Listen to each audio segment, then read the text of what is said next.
Olá, alunos. Vamos aqui falar brevemente, então, conforme prometido, sobre a microbiologia da doença periodontal. Um tema bastante caro e importante para o entendimento das condições periodontais dos pacientes que se apresentarão para vocês na clínica e futuramente no consultório. Bom, o corpo humano ele é habitado, né, por trilhões de espécies diferentes de micro-organismos, entre bactérias, fungos, vírus, e apesar disso, nós conseguimos conviver com todos esses micro-organismos de forma bastante equilibrada, né? Uma forma bastante, e a palavra correta nesse caso é simbiótica, onde nós oferecemos abrigo a esses micro-organismos e eles nos oferecem em troca algum tipo de benefício.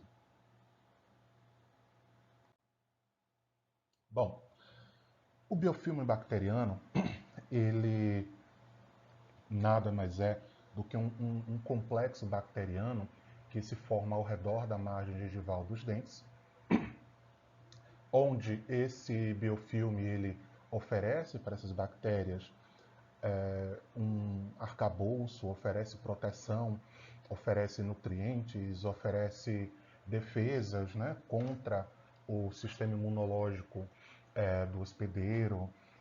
Enfim, conta como se fosse uma pequena cidade que esses micro-organismos constroem em seu favor. Então, o biofilme bacteriano ele é considerado o principal fator etiológico da doença periodontal, sendo um fator determinante para o seu desenvolvimento.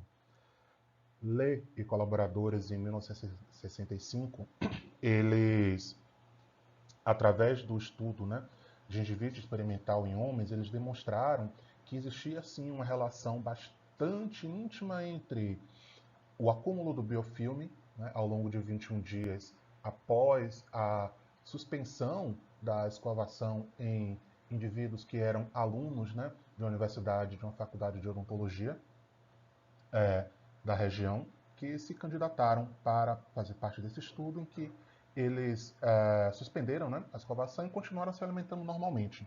E após 21 dias, eles foram reexaminados, né, e foram tomados, né, índice de placa, índice de sangramento, né, gengival, no caso, índice gengival, e foi demonstrado isso. E que após, né, a raspagem supraradicular apenas, né, esses alunos, em 4 dias, né, se divide em 4 dias, eles apresentaram um quadro compatível com saúde periodontal. Lê também, colaboradores, ao longo de 15 anos, eles realizaram um estudo chamado de História Natural da Doença Periodontal no Homem, onde eles acompanharam, e simplesmente acompanharam, né? Aqui um adendo que à época isso era permitido, hoje o comitê nenhum de ética permitiria esse tipo de estudo, né? Onde você observa e não intervém apenas acompanhando, né, a deteriorização do caso do paciente, sabendo que aquilo vai acontecer intencionalmente, mas foi isso que eles fizeram, né? Em uma lavoura de chá, lá no Sri Lanka, onde eles chegaram em 1970 e acompanharam, né, durante 15 anos esses indivíduos, simplesmente retornando periodicamente para realizar novas consultas, né, um novo levantamento de dados, né, um novo periograma, índice de sangramento, índice de placa, enfim. E eles observaram que o dente, né, quando não tratado, o dente afetado por doença periodontal, por periodontite, quando não tratado, ao longo do tempo a tendência desse dente é ser perdido, ele perderá a inserção e, consequentemente, se tornará, ganhará, né, uma mobilidade elevada, a mobilidade 3, chegando ao ponto da própria pessoa realizar a extração desse dente em ambiente doméstico. Os principais dados desse estudo nos trazem a informação que a maior parte desses indivíduos apresentam um percentual de progressão ou moderada, né, progressão moderada ou lenta, cerca de 81%, onde 11% desses indivíduos apresentaram uma progressão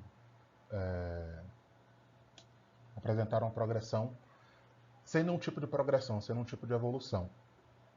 E uma pequena parte desses indivíduos apresentaram progressão rápida, ou seja, uma pequena parte desses indivíduos são mais suscetíveis à doença periodontal, a ponto de que a perda de inserção que leva à perda do dente neles são muito mais rápida do que na maioria das outras pessoas.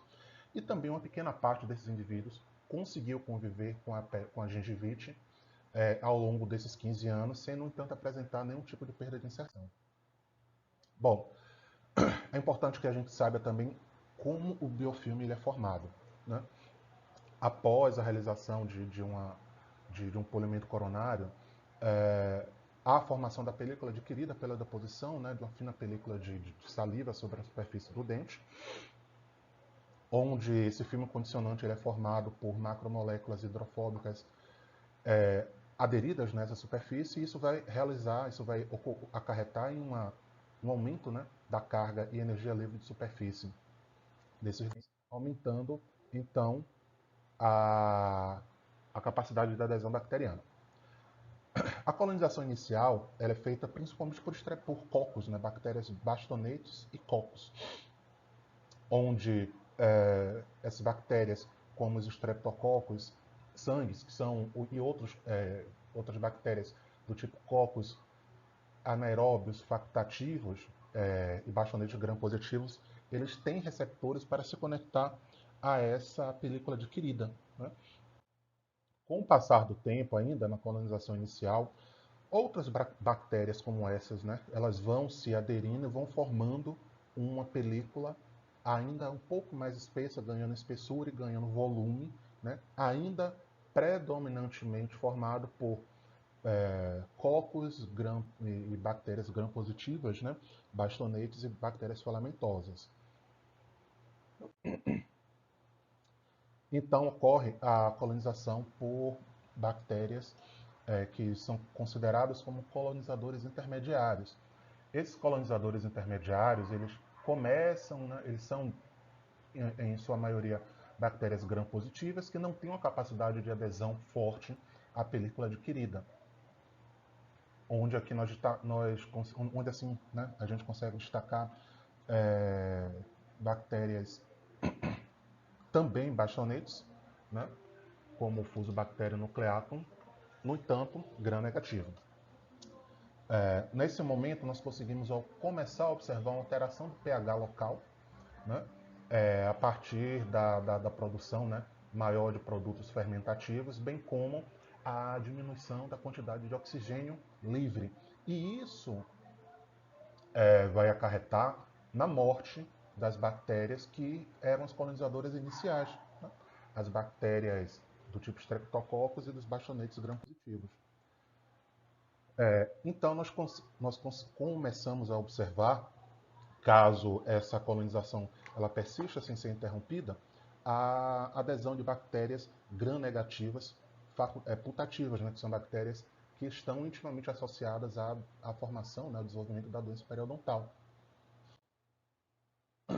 Bom, os tipos de biofilme que nós temos são os biofilmes supragengivais e subgengivais. Né? O biofilme supra é aquele que está acima da margem gengival, que são bactérias que se nutrem, né, basicamente daquilo que a gente também come.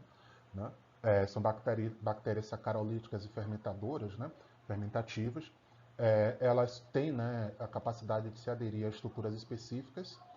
Na maioria, elas são gram-positivas e são bactérias que têm pouca mobilidade. O biofilme subgengival, por sua vez, ele se adere abaixo, né, da margem gengival, do nível gengival. Eles têm uma capacidade de nutrição diferente, onde eles são asacarolíticos, mas são proteolíticos, ou seja, eles não conseguem metabolizar carbonatos, mas conseguem metabolizar aminoácidos. A nutrição deles é basicamente via fluido gengival, são bactérias anaeróbias e possuem, né, motilidade, ou seja, elas conseguem navegar dentro do fluido gengival e dentro da bolsa periodontal. Então, aqui é um resumo do que a gente falou até então dos biofilmes, onde nós temos os biofilmes que se aderem à superfície do esmalte, né? nós temos os colonizadores iniciais aqui, os streptococcus, os colonizadores intermediários aqui, né? Os actinomyces, campinobactérias, actinomyceta incômitas. Aqui nós temos a ação, né, da saliva, de açúcares, de oxigênio, todo no ambiente externo. E no ambiente subgengival, nós teremos a ação do fluido gengival, ação do exudato inflamatório, onde nós temos predominantemente bactérias intermediárias, como colonizadores intermediários, como Fusobacterium nucleatum, e bactérias putativas, que dá doença periodontal, né? Treponema denticola, Tannerella forsythia, Porphyromonas gingivalis. Onde essas bactérias aqui, elas são proteolíticas, né? Não sacarolíticas. Bom, dessa forma, nós temos um quadro resumo também da condição de saúde e doença, onde, saindo da placa supragengival para a placa subgengival, nós temos uma resposta inflamatória alterada, caracterização de mudanças ambientais e um desequilíbrio ecológico, onde ocorre aquilo que eu havia falado. Com o acúmulo de placa, nós vemos uma resposta inflamatória aumentada e, caso nada seja feito, essas mudanças ambientais elas serão compatíveis com um aumento do pH, né, local pela produção, né, de toxinas bacterianas, bem como com a redução do oxigênio local, a disponibilidade, né, do oxigênio local, favorecendo o crescimento e desenvolvimento de anaeróbios estritos gram-negativos, né, que vão, por sua vez, nos levar à condição